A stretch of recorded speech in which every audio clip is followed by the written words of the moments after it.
Craig, and it's History Reset. Good morning, afternoon, or evening, wherever you are. Where I am, it's 2 p.m. Pacific Daylight Time on October the 19th, 2019. I am Emily Windsor Craig, and this is the History Reset, brought to you each Saturday by People's Internet Radio, whom I and others sponsor to bring valuable information to the public, which the corporate hierarchies refuse to divulge. This program is a public service, but please donate to People's Internet Radio so you can continue to receive information that's out of the public domain. Today, I am speaking to methods and rule gaming and principles of law. And I decided to do that because Brexit is in the throes of so much controversy over its methods and the terms of its deal. All right, the deal. I was listening to the Brexit Party yesterday for a long time, and they're pointing out that the method of the members of Parliament has been to create a deal that's 500 pages long and very, very specific and very rule-bound. And the Brexit Party was saying, along with Nigel Farage and the guy from Northern Ireland, I forget his name, but anyway, if all the methods are specified, then there's no leeway, there's no room for the people of the United Kingdom to make their own assessment of situations and make their own choices. And so the 500-page deal is just another gaming situation. Now, what about these gaming situations? We confront a great deal of them. Now, there's behavior and method that we learn from ideologies. For instance, the Jewish law, the Mosaic law, and I put the link up there, is all about behavioral causes and effect. If you do what's good and right, you get a good outcome. And if you don't do what's harmful, you get a good outcome. If you do harm, you have to be disrupted and corrected and put back on the road, the path to doing good. All right, well, that's fine, but it doesn't deal with attitudes. It doesn't deal with motivations or intentions. It only goes so far into behavior. And it is true that the Jewish law is behavioral to the extent that what Jesus Christ said about it, and he was a Jew, was that they were busy straining at gnats and swallowing camels. Okay, so he taught a different method, a different set of principles, and they were not rules. They were principles of behavior, which you find specifically in the book of Matthew in the Bible, chapters 5 through 24. Jesus in his teachings is talking about how you treat people. Let your know me know. Do unto others as you would have them do unto you. What are some of the other ones? Settle matters quickly so you don't end them in court. If your brother sins against you, go talk to him and you alone. Okay. And nowhere in his method is there any abuse or violence or exploitation in Jesus' method. Okay, it's clean.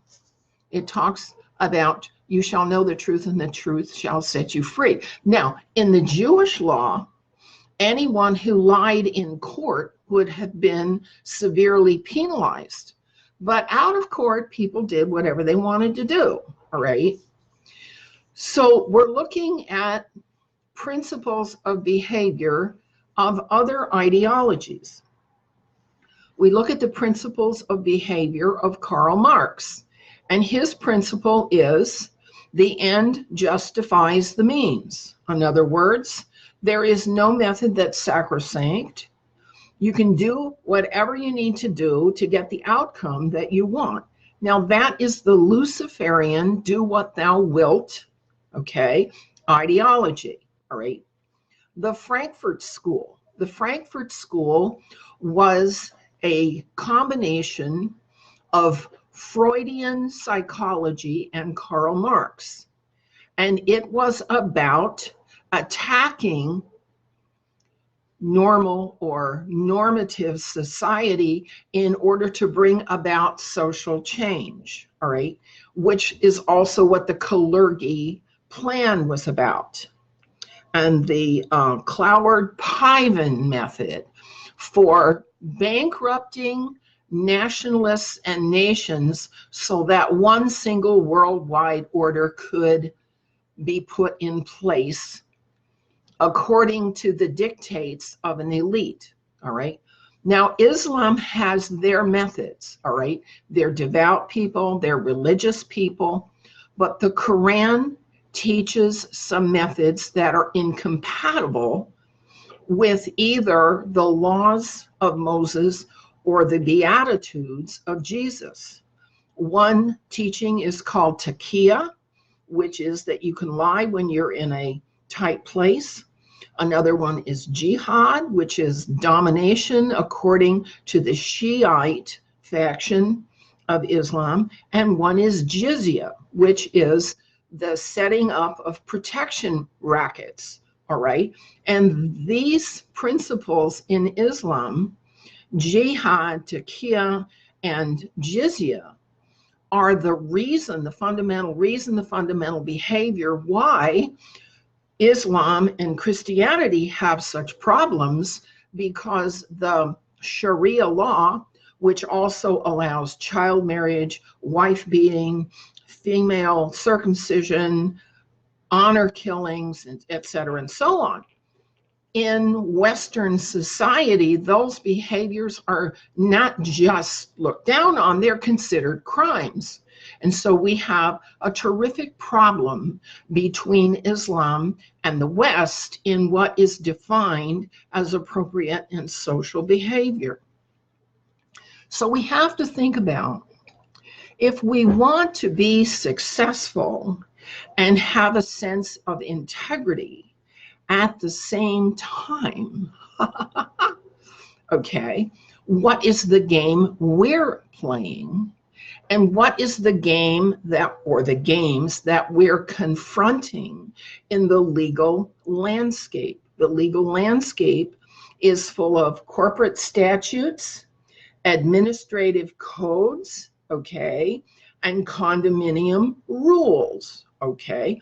Condominiums live by rules. You can't have a front door that's the wrong color. The shingles on your roof have to match the shingles on your neighbor's roof.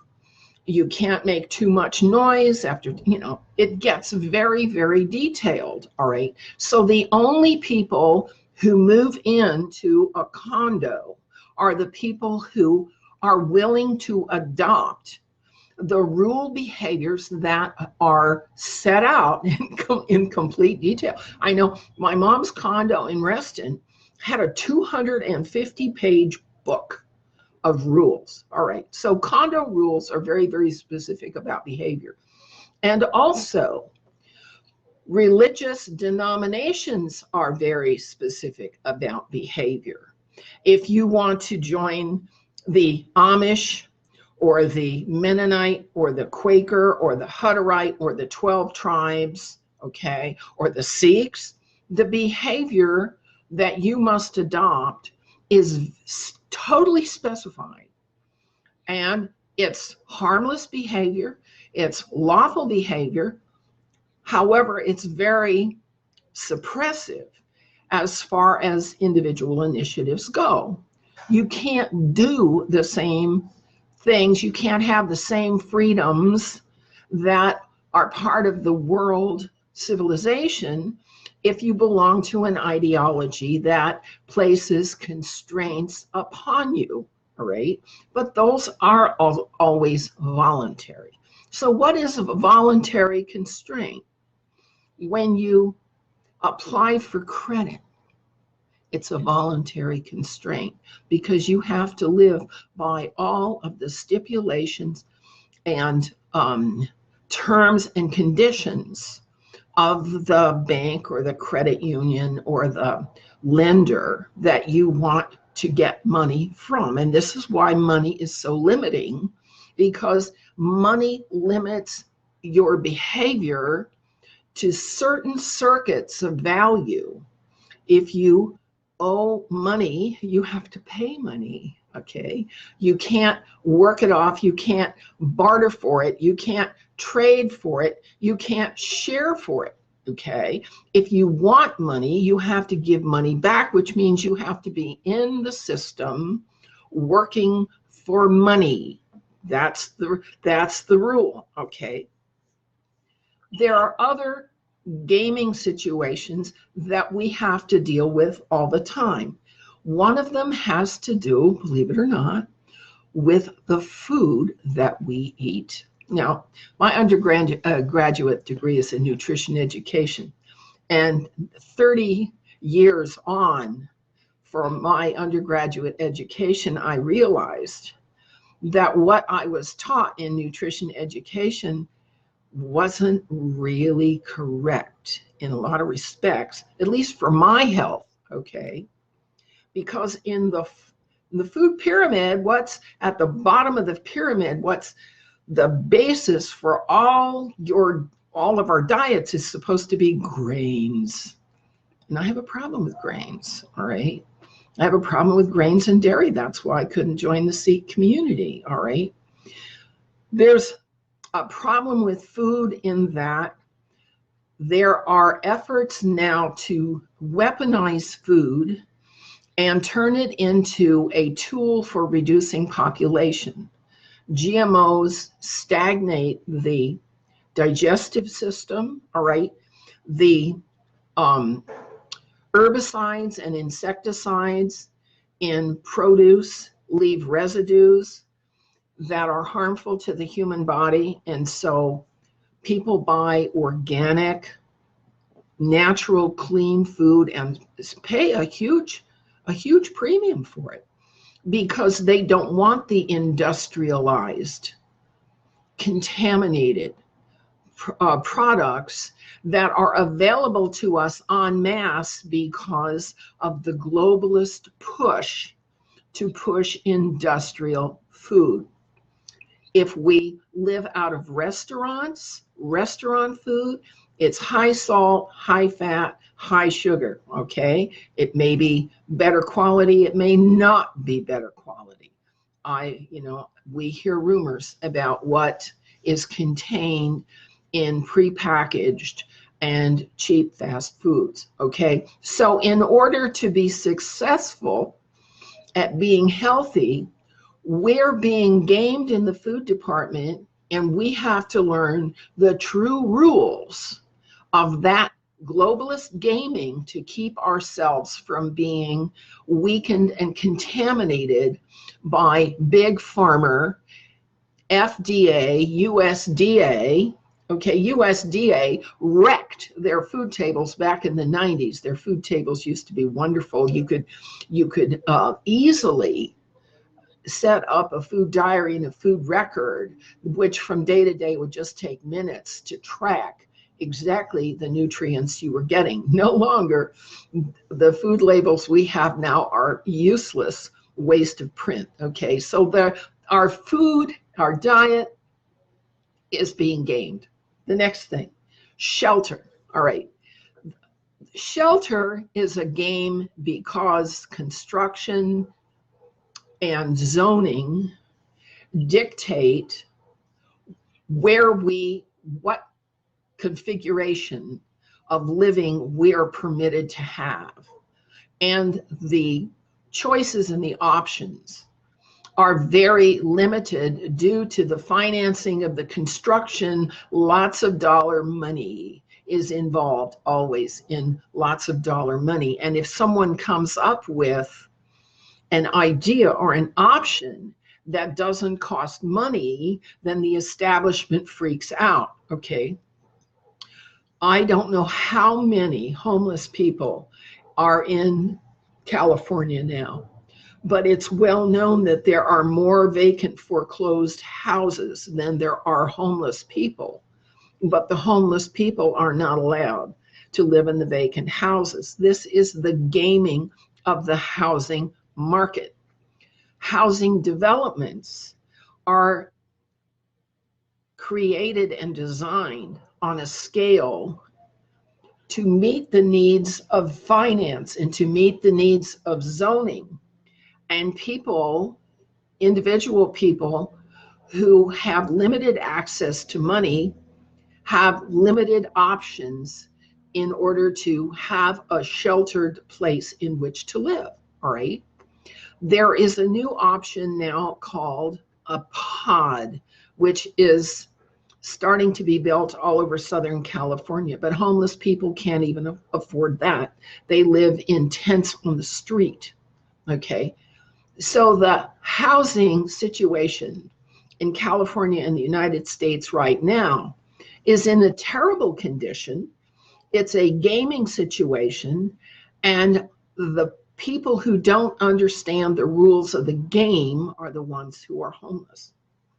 Next, clothing, attire, what we wear. Okay, I grew up in the clothing market and in dry cleaning. Okay, most people realize and recognize that dry cleaning is a very expensive option for taking care of a few very fancy, very upscale pieces of attire we have in our closet that cannot be just put through the washing machine. Okay, that's granted. But the clothing industry, having access to fibers and fabrics that are both synthetic and natural, have confounded the ability of the shopper to understand the characteristics of the cloth that they're buying in a piece of clothing. You can almost not tell from feeling a piece of cloth whether it is cotton or polyester or rayon or what, okay? So that making an assessment of how long an article of clothing is going to last is almost a random guess, all right? And the necessity of rotating through different styles every season is an invitation for people to buy more garments than they need or can use. Okay, I used to have a roommate. God bless her heart. She had 5 closets rammed with clothing that she had worn up to 30 years previous, and she was still keeping it all. Okay, this is our hoarding disease that occurs with the desire and the addiction to shopping, you know. Have you heard about the church in New York City, the Church to Stop Shopping?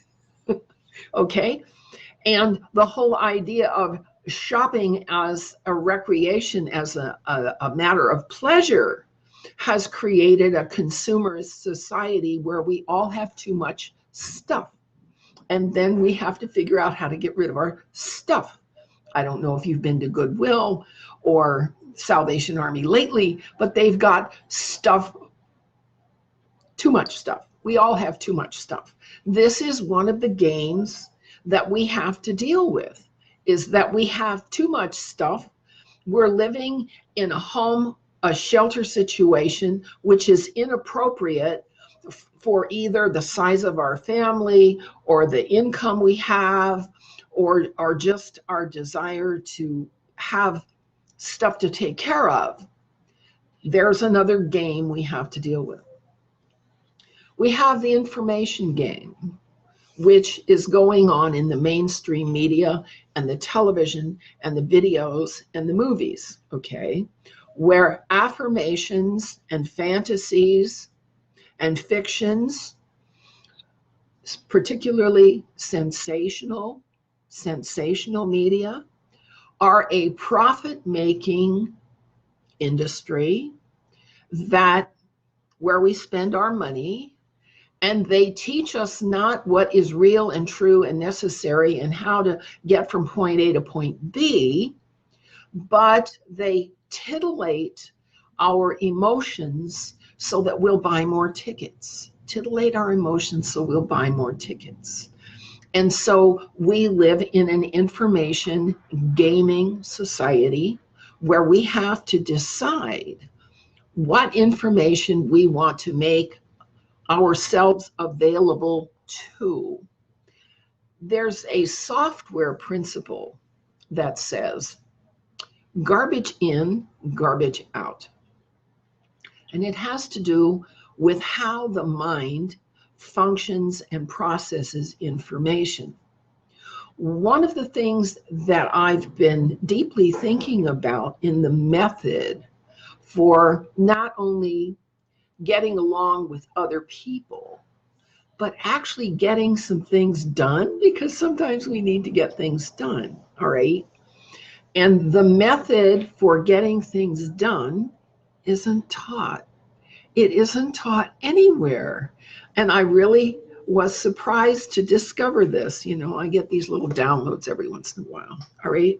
So getting to a success is a method of thinking and checking and thinking and checking that if we pay attention to it, the efforts we make to keep away from being exploited by gaming will be more successful. You know, what is holy is causal. It causes everything else. Clean water is holy. Uncontaminated food is holy.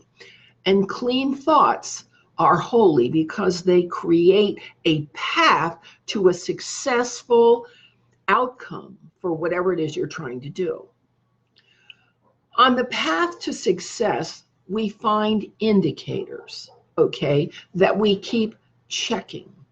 We have to check results along the way. First of all, we get a thought. A thought pops into our mind. Just popped in there, you know, the Stay Puffed Marshmallow Man just popped in there. We don't know where that thought came from.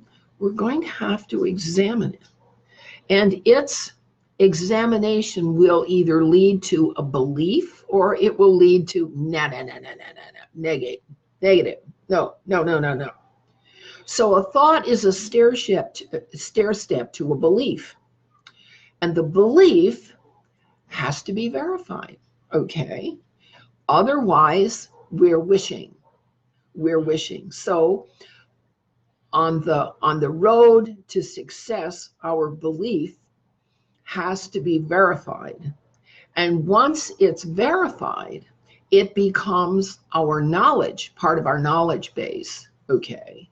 And it's not that it can not be overturned, but it can no longer be overturned easily with new indicators, new evidence that something else is more true than this. You know, we have to edit ourselves. In fact, it's my stand in the problem of one ideology versus another ideology that we have to edit our holy books to take the destructive, exploitive, and abusive practices out of the holy books. They don't belong there.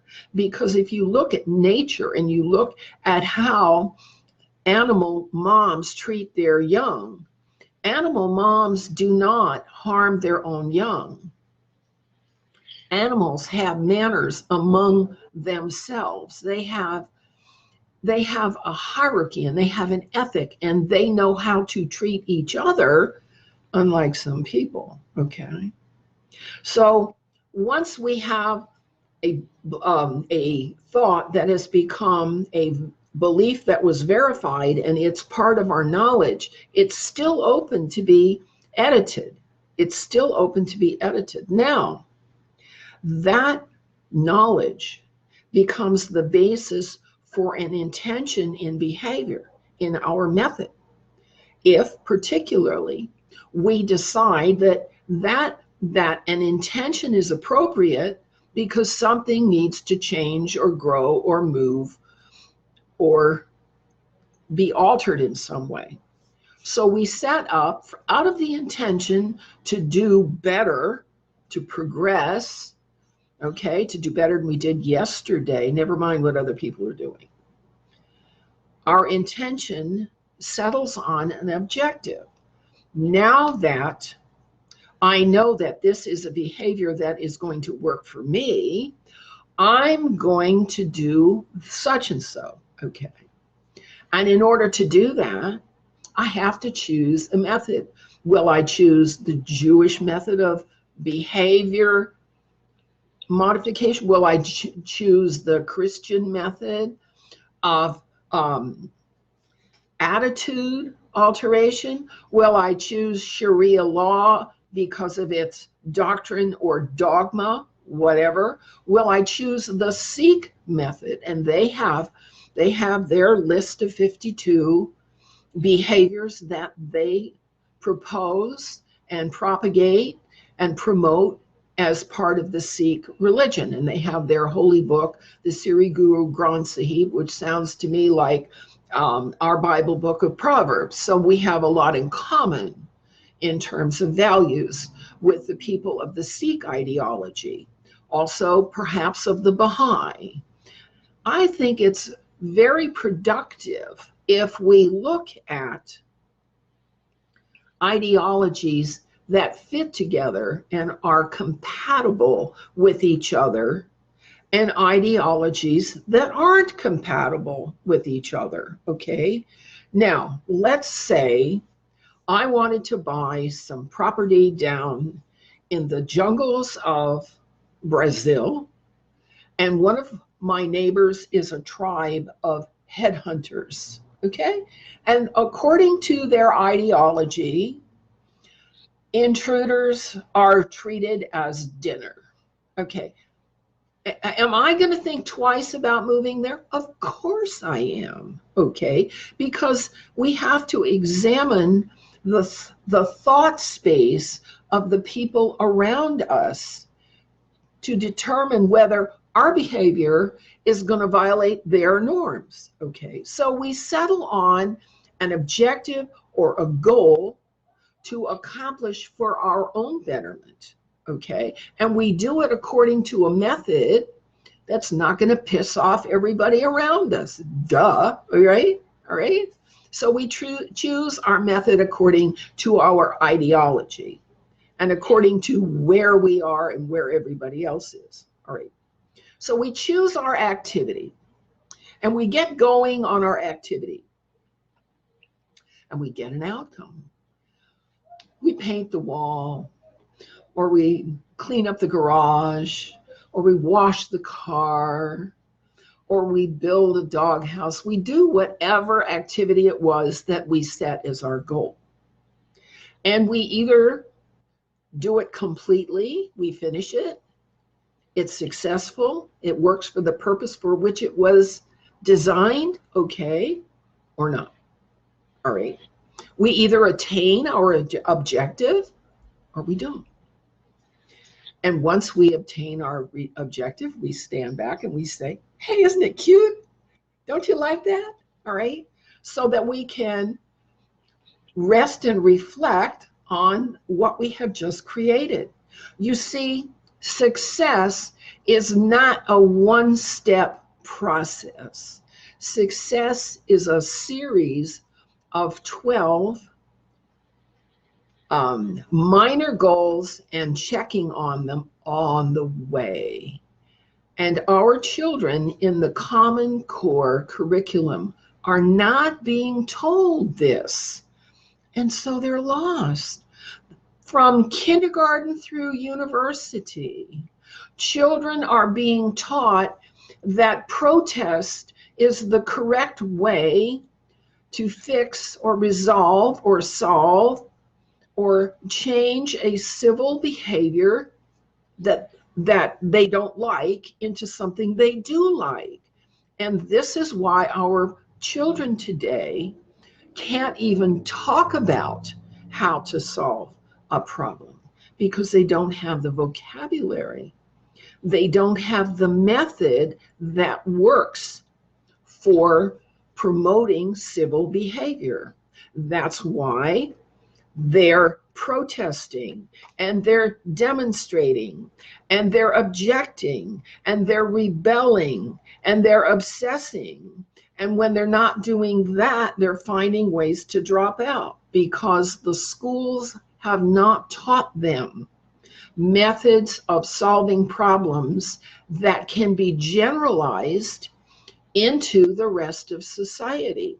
The schools have not specified why the Jewish method of relationship is different from the Christian method, which is different from the Sikh method or the Baha'i method or the Islamic method or the headhunter method.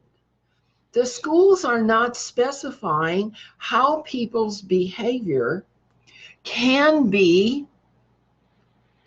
have different options. They're not helping. So now, once we grasp the realization that whatever we build requires a series of steps where we have to check the indicators all the way along the way, it's simple to see that the claim that evolution somehow built animals and people mindlessly by random is false. It cannot accomplish what has to be accomplished with purpose and indicators and checks and corrections. Evolution doesn't do any of that. Now, having said all this, we need to think about how we're going to address and confront the people who don't have productive methods to use in our way now, okay? What we're seeing is protest after protest after protest, because the methods for actually fixing the problems are absent.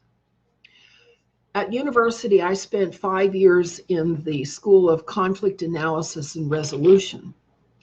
And what I realized from that experience was that indigenous tribes already have methods for conflict analysis and resolution in their indigenous societies.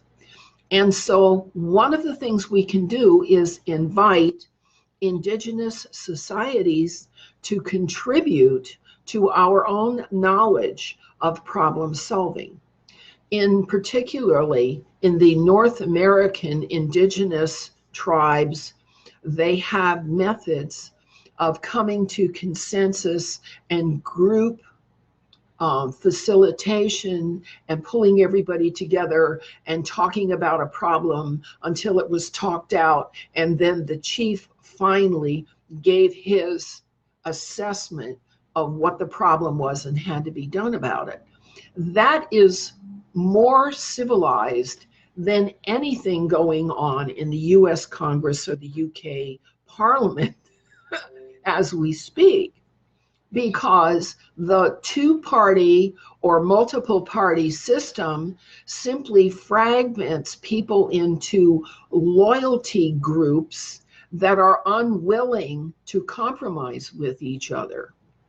So our methods of problem solving in democracy, republics, and monarchies has been compromised by the party system, whether it's two parties or multiple parties, and the parties siphon off the loyalty and demand that things be done their way, rather than setting out the situation in a empirical manner and profiling the elements according to their place in the series of events that creates the problem. The discipline that we were able to do at George Mason University in conflict analysis was set up by Dr. John N. Warfield, professor emeritus from the University of Virginia. And he had a method called interactive management, in which a group of 20 to 40 individuals who are embedded in some kind of problem or conflict or dispute came together and had, with assistance of computer programming, the ability to record all of the elements that were present in the dispute, and then to make an assessment by the group of which of those elements was fundamental and which of the elements was tertiary, make an assessment about what was really most important. And finally, they were able to decide and locate the one point of interaction in the whole map of the dispute or the problem where a single action could make a difference for the better. The method of interactive management was used in tribal disputes and corporate disputes and agency disputes back in the 80s and 90s, and then it was abandoned. It was abandoned. And so today in Congress and Parliament, we do not have the benefit of technology to help solve some of the difficult social problems that we're experiencing, because it's just simply been neglected and lost, because conflict resolution is no longer in style. It's not popular because of our mainstream media's focus. Okay. The mainstream media's focus, of course, because its focus is on keeping publishers publishing and keeping journals and newspapers and newscasters profitable. And so they give what's popular. And what's popular is not necessarily what's true or what's useful or what's helpful or what will promote or forward the consensus of the people involved about the facts and how we're going to fix A, B, or C.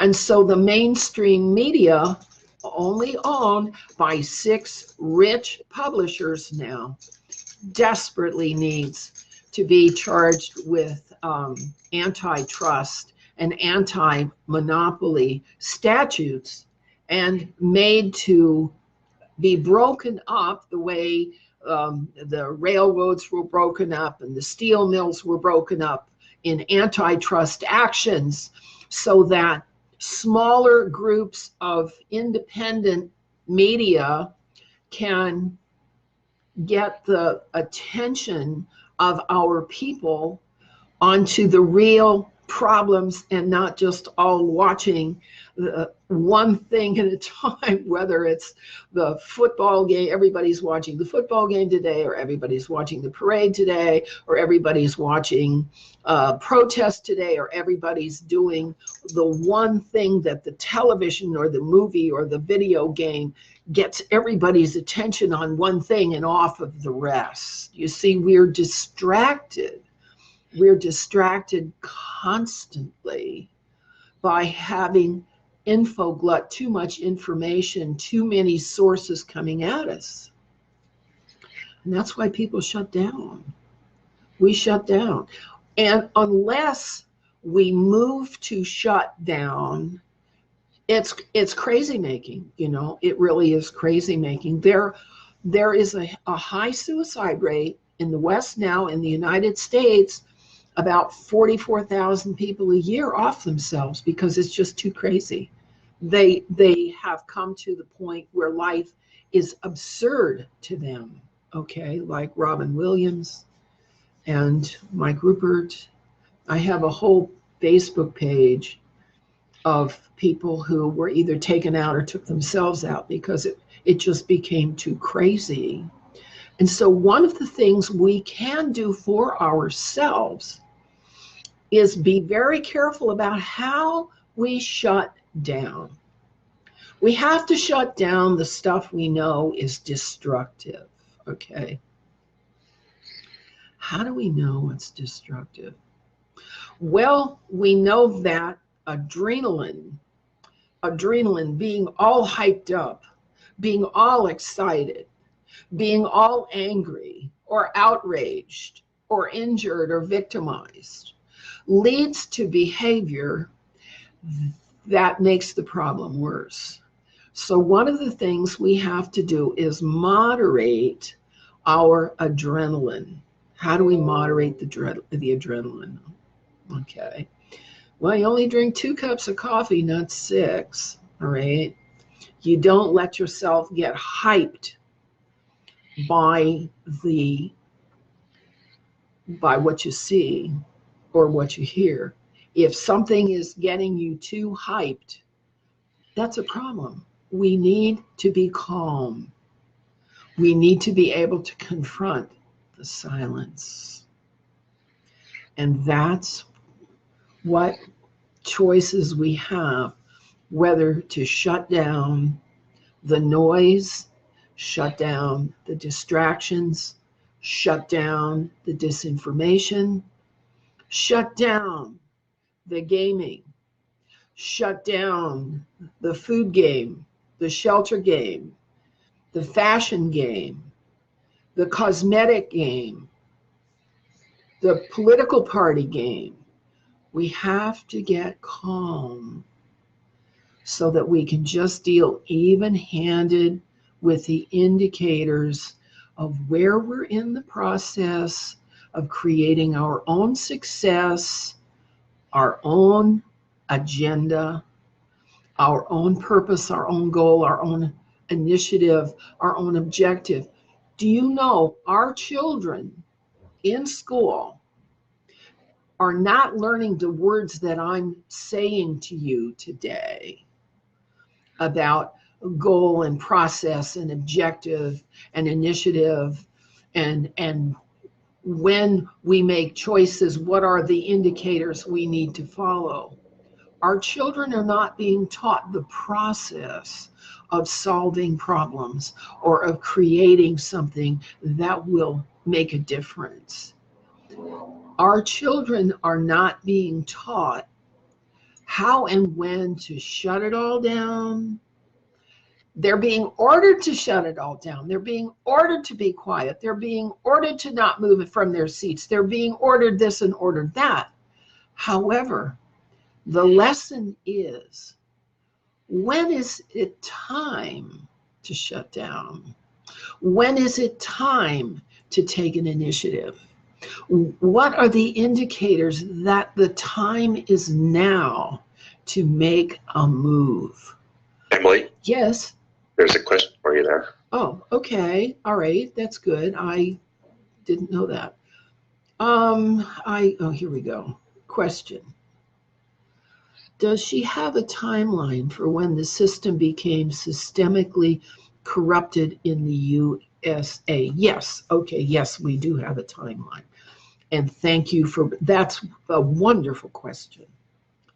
All right. What we're finding out from New Earth and the mud flood people is around 1845 to 1850, there was an apocalypse that shut a lot of things down. In fact, it seems to have even shut down the keeping of the chronology and historians, okay, because the styles changed from 1850 to 1890 as if there was more than a century between them. All right. In that time frame, Victoria was Queen of England, and she was the Empress of the Commonwealth. Okay, so Victoria watched the whole thing happen. Victoria's husband, Albert, died suddenly in 1861, and Victoria retired from being queen for a long time. So that in 1871, 10 years after Victoria retired in her grieving, Albert Pike, the Grand Commander of the Masonic Order, sent out a directive to all the Masonic orders, including the Scottish Rite and so on, that they needed, in order to bring humanity back to a civilized state, they needed to stage 3 wars, and those 3 wars were going to take down the churches and the monarchies so that a monolithic top-down hierarchy could be installed, a new world order. Okay, that was in the 1870s. Now, Marxism and the Milner Kindergarten and the Bible, what do you call that Bible that created the Zionist movement?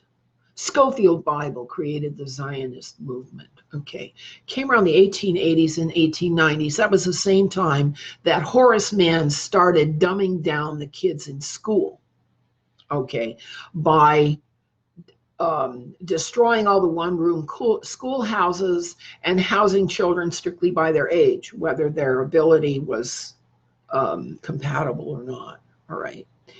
So in the 1890s, what we see in the mud flood records of maps and daguerreotypes and pictures is that there was a lot of large buildings that were no longer in use that had been built before the mud flood, that were either taken over and rehabilitated in the 1890s or they were destroyed.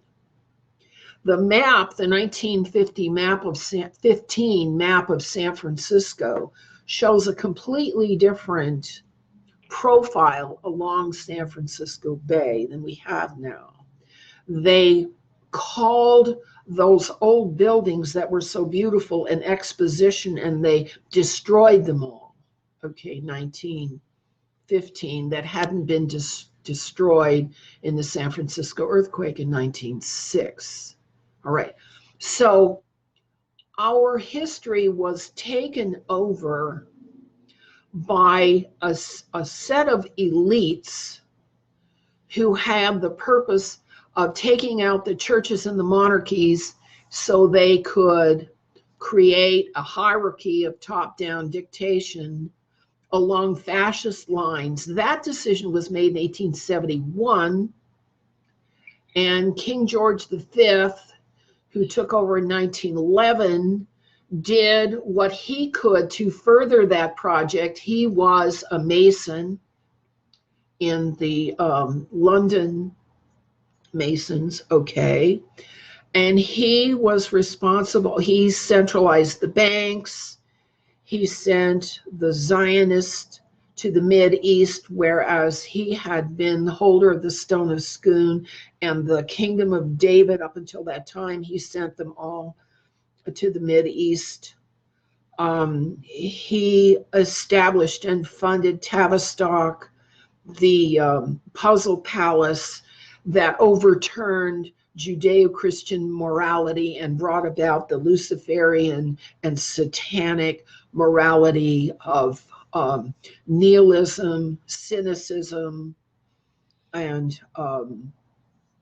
reductionist ideologies.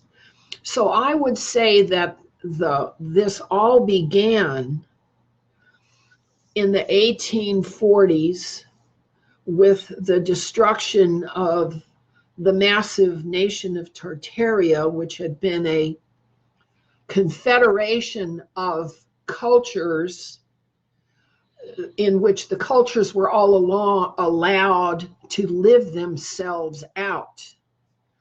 And under the Tartarian Empire regime, what had happened was that Islam had come to dominate more and more of the areas encroaching on Northern Europe. That's what happened as a matter of historical record if you looked at the videos of John Warner. Okay, but Tartaria was gone, and nationalism took its place, and monarchies took its place, and then the monarchies were mostly destroyed in World War I. When Edward VIII came up as the Prince of Wales, the presumed heir to the British throne, he was 17 years old. It was 1911. And he was already in a deadlock fight against his parents. They had other ideas than his. He was brought up by his tutors who were both Christians, all right? And so what happened to him in World War I, he was in the war for 3.5 years. He came out of the war a captain, but his entire generation of British youth was decimated when his father was older and it was time for Edward to take over from his father because his father was ill and dying. There were no young men to stand with Edward in his struggle against his father and his elder illegitimate brother. You see, his father was pushing the globalist Zionist doctrine faction, and his elder brother, half-brother, Adolf Hitler, was pushing the fascist faction ideology. And so Edward was caught between a rock and a hard place here. He doesn't want to push fascism. He doesn't want to push globalism and Zionism. What is he to do? And then when he was accused of murdering his father in 1936, he fled and he never showed up again. Okay, so that's when the practice of disappearing members of the royal family who were inconvenient really got rolling. They had gotten rid of Albert Victor by imprisoning him at Glamis Castle in 1892. They got rid of Prince John in 1918. He was supposed to have been living on a farm and had an epileptic fit. I heard that he ended up in the U.S. South along with Anastasia and the Romanov family that George V saw to it were taken out of power. Kaiser Wilhelm was taken out of power, and all my father's children, and he either had 4 or 5. I've been told that I have a twin sister, but I have no more knowledge than that. But anyway, Edward sired Pierre Audouard in Paris in 1918. And then in 1934, Wallace Warfield Simpson gave birth to an Elizabeth who has a website, we3.org in Tennessee. And then Edward fled in 1936 and married Claudia Ruth O'Keefe and had either 2 or 3 daughters. Yeah, either 2 or 3. Margaret was born in 1939. She was put up for adoption in 1941. And I came along in 1944, and maybe there was a twin sister. I don't know yet. Okay. And each of Edward's girls and my sisters all had exactly the same experience, that our birth records were altered and forged, and we were dumped by the adoption trafficking market into poor families in the United States South.